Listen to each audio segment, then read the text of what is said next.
Welcome to LC Screen Talk. My name is Larry, and this is my ranking of the live action Disney fairy tale films from 2019. As the year comes to a close, looking back, we got a lot of Disney live action remakes and fairy tales throughout the year. Looking ahead, they're not slowing down any, so this might be a mainstay. However, 5 in 1 year? Pretty significant number. And in the end, of course, they were to varying success. Now, full disclosure, none of these are competing to get onto like my best movies of the year list. They're not my favorite films of the year list. But I'm also going to say none of them are anywhere near my worst films of the year list or films I absolutely hated. So, as always, this is just my personal opinion, how I enjoyed these 5 films, and how I would rank them based on my personal enjoyment. So, I know everybody's going to have differing lists. That's why we have so much fun here talking about films. So, make sure that you leave your list in that comment section down below. But now, let's go ahead and kick off my ranking. Coming in at number 5, aka dead last, we have the Lion King.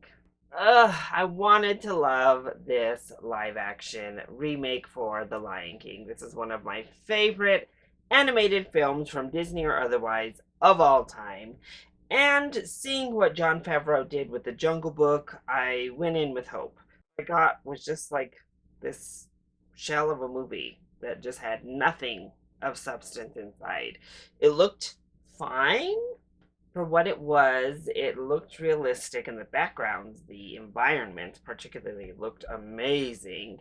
But they just sucked all of the magic and all of the joy out of the Disney animated classic and delivered the carbon copy that had no soul to it.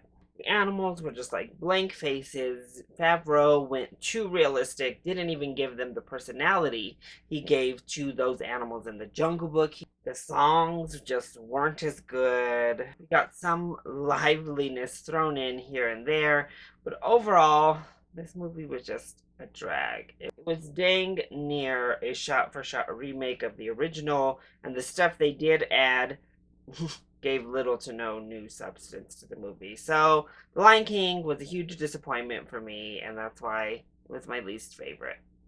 Coming in at number 4, I have Dumbo. I actually enjoyed Dumbo for the most part. I enjoyed it certainly more than a lot of others did. And I think that all really hinged on Dumbo as a character. He was just so flippin' cute and lovable and completely endearing in the film. And that's kind of the main point of Dumbo, I'd say. Make the elephant endearing and lovable. And they completely nailed that. And I loved his little characterization in the film. I love the anti-bullying message that comes with Dumbo. I think Colin Farrell was great. Eva Green was wonderful. Danny DeVito stole the show in most of the scenes he was in. And the movie worked when it stuck closest to the original plot, which is like less than half of the film. And that's the big problem here. It is just way too long, and we go on and on with this Michael Keaton like corporation story that doesn't really work. It doesn't really have interest, and comes across quite hypocritical from the Mouse House themselves. Whew. I just wish we had spent more time with Dumbo and Jumbo, his mom.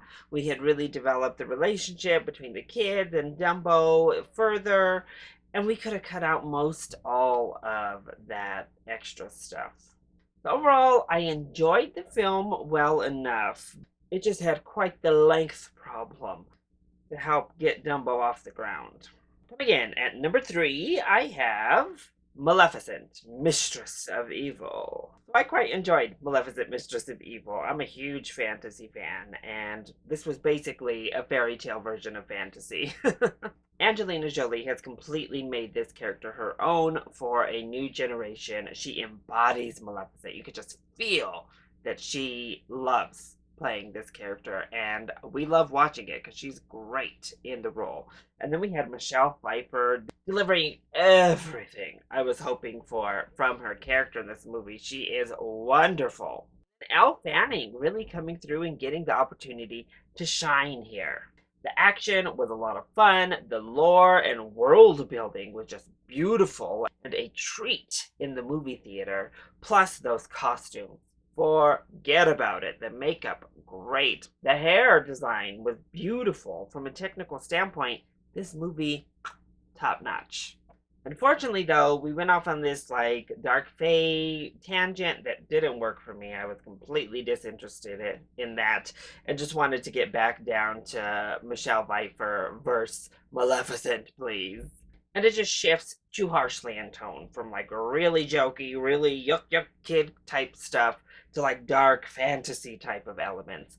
And it worked best in the dark fantasy elements. The wonderful like sequence at the beginning with the dinner, the like engagement dinner where Maleficent comes to the castle. Oh, like cinematic gold right there. Then the fairies come back and spout some nonsense, or some of these little creatures pop in and do something like super ridiculous, and we're just like, okay. So overall, it was a really good time with some really bright, shining highlights. Only it could have kept up that level of quality consistently. It might have broken the top two. So coming in at number 2, I have Lady and the Tramp.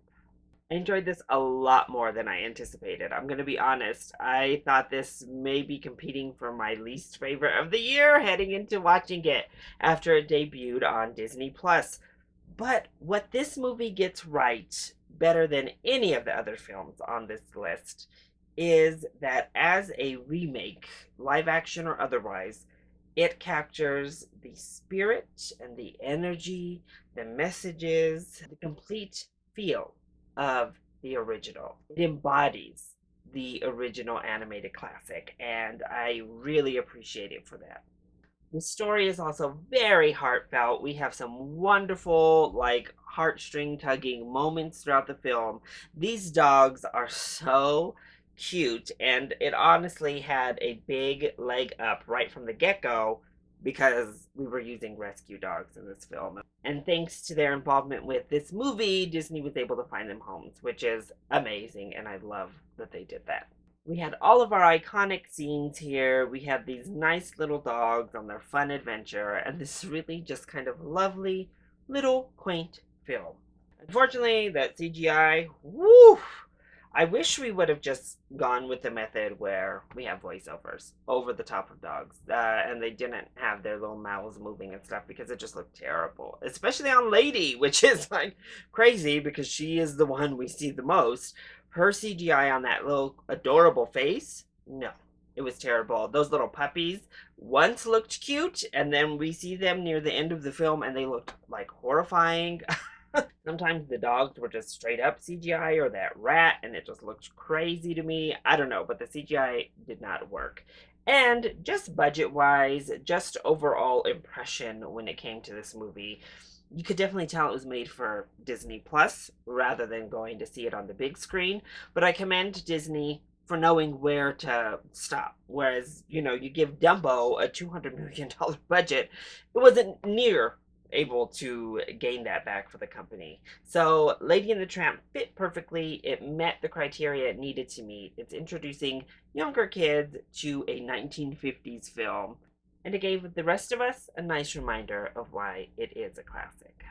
So coming in at number 1, my favorite Disney live-action fairy tale of 2019 is Aladdin.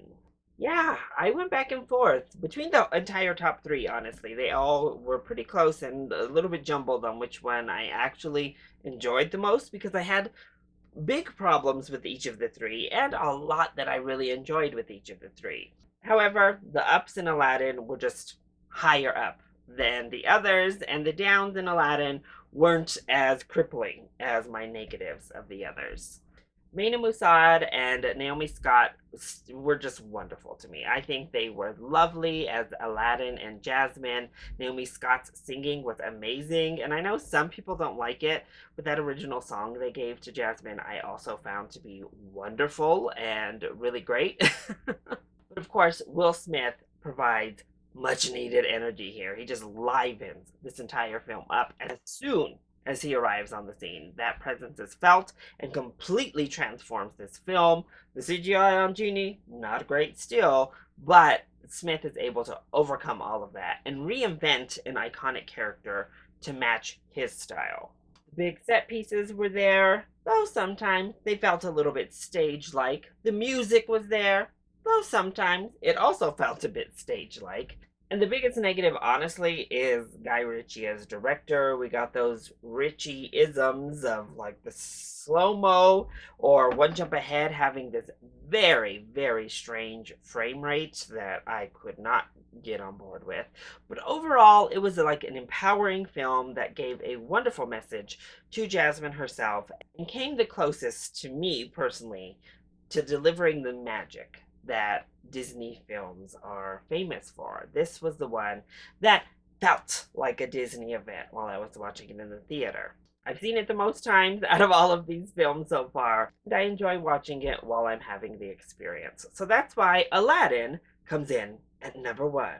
So that is my ranking of the 5 Disney live-action fairy tales from 2019. What do you think of how I ranked these films? And more importantly, what does your ranking look like? Let me know either in the comment section down below, or you can hit me up on Twitter. I hope you all enjoyed this video. If you did, hit that like button down below and subscribe to the channel so you are always up to date on my latest videos.